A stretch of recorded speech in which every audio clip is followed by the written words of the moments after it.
Everyone, कैसे हो आप सभी। मैं सपना स्वागत करती हूँ अपने यूट्यूब चैनल बीइंग एजुकेटेड में।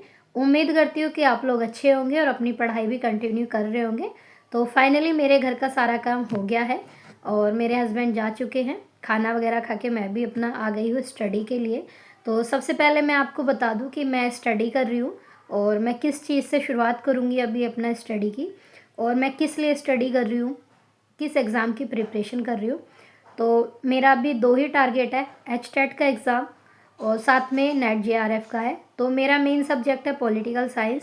तो मैं अभी शुरुआत करूँगी राजेश मिश्रा सर की बुक से और मैं स्टार्टिंग से इसमें शुरुआत करूँगी। तो अभी मैं करती हूँ स्टार्ट अपना स्टडी और सबसे पहले मैं पढ़ूँगी अपना प्लेटो।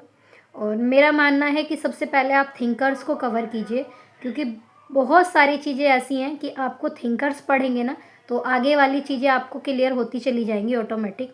तो मैं स्टार्ट करूँगी अपना थिंकर से और सबसे पहले रहेगा मेरा वेस्टर्न थिंकर्स, और उससे फिर मैं अपना जो भी आगे की रहेगी रणनीति पहले थिंकर्स को कंप्लीट करूँगी, फिर उससे आगे के लिए आपको बताऊँगी। और साथ ही साथ मैं अभी 2 ही चीज़ें स्टार्ट करूँगी, वेस्टर्न थिंकर्स और इंडियन कॉन्स्टिट्यूशन।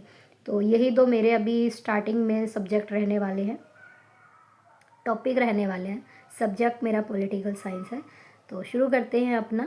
तो फ्रेंड, शुरू कर रही हूँ मैं अपना प्लेटो और आज मेरा टॉपिक है प्लेटो। मैं इसको आज कंप्लीट करूँगी और मैं अभी पढ़ने बैठी थी तो दोपहर का 1:30 बजा था और मेरे पास जो भी टाइम रहेगा मैं उसमें स्टडी करूँगी।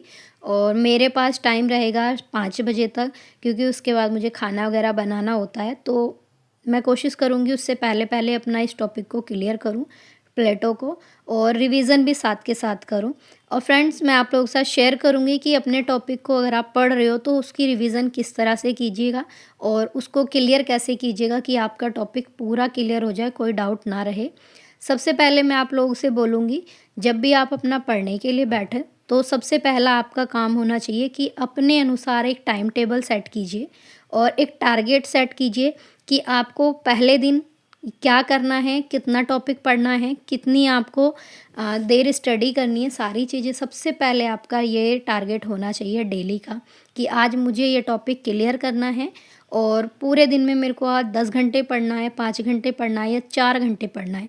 जो भी आपके पास टाइम है उस टाइम के अकॉर्डिंग आप अपना टारगेट सेट कीजिए और उसमें अपना टॉपिक को क्लियर कीजिए। मैं आपको टारगेट सेट करने के लिए इसलिए बोल रही हूँ क्योंकि अगर आपको कुछ भी बड़ी कामयाबी चाहिए तो उसके लिए सबसे पहले आपके सामने एक गोल होता है, जिस गोल को आप अचीव करना चाहते हो।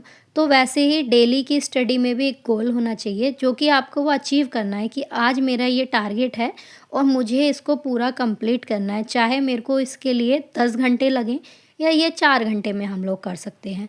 तो वो टारगेट ज़रूर होना चाहिए। और हम लोग ना डरते हैं फ्रेंड्स, करने से पहले ना हमारे मन में सिर्फ नेगेटिविटी रहती है कि हमसे नहीं हो पाएगा, मुझसे नहीं होगा, मैं नहीं कर पाऊँगी।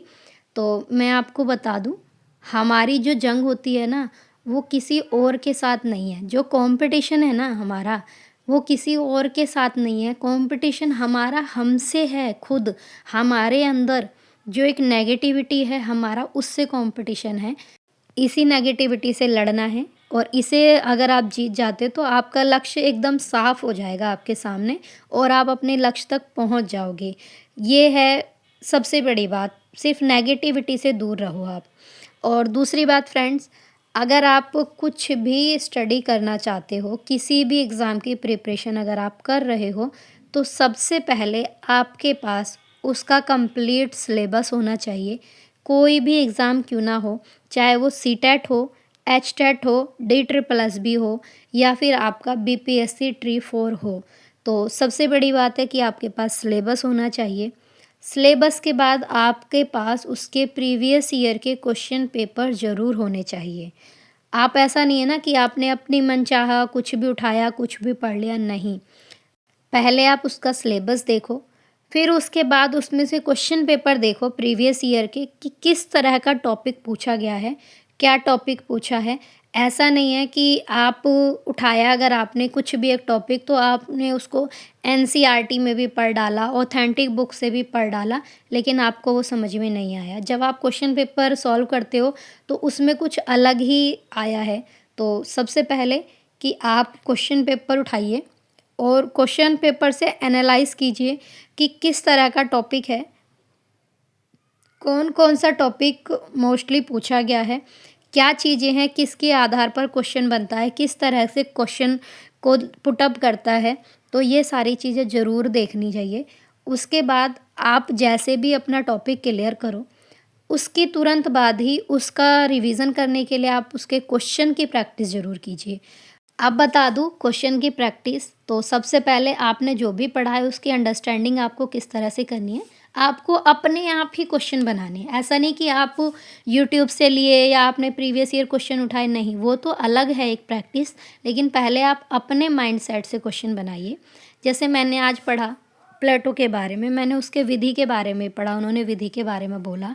तो उन्होंने जो अपनी रिपब्लिक है उसमें विधि और दंड के बारे में कुछ भी नहीं बताया, ठीक है। अब मैं आपसे एक क्वेश्चन पूछती हूँ कि प्लेटो के विचार में राज्य व समाज में कोई अंतर नहीं था, तो क्या प्लेटो के विचारों में संप्रभुता मिलेगी या नहीं? ये आप क्वेश्चन कमेंट करके इसका आंसर बताइएगा।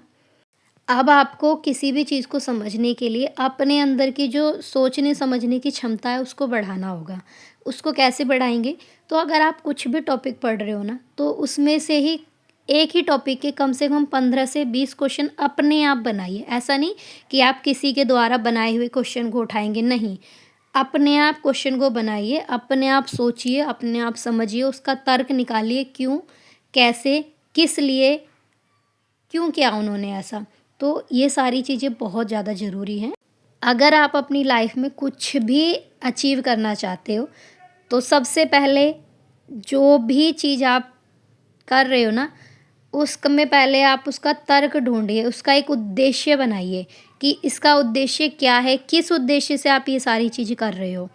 और अगर आपने कुछ भी पढ़ा, तो उसमें भी उसका जो निष्कर्ष है, तो उसने उस निष्कर्ष पर किस तरह से पहुँचा, उसमें तर्क कीजिए, उसमें खोजिए कि उसने ये निष्कर्ष क्यों निकाला, क्या कारण रहे होंगे, क्या उस समय की परिस्थितियाँ रही होंगी, उन्होंने ऐसा क्यों किया, इससे कुछ अलग भी तो वो कर सकता था।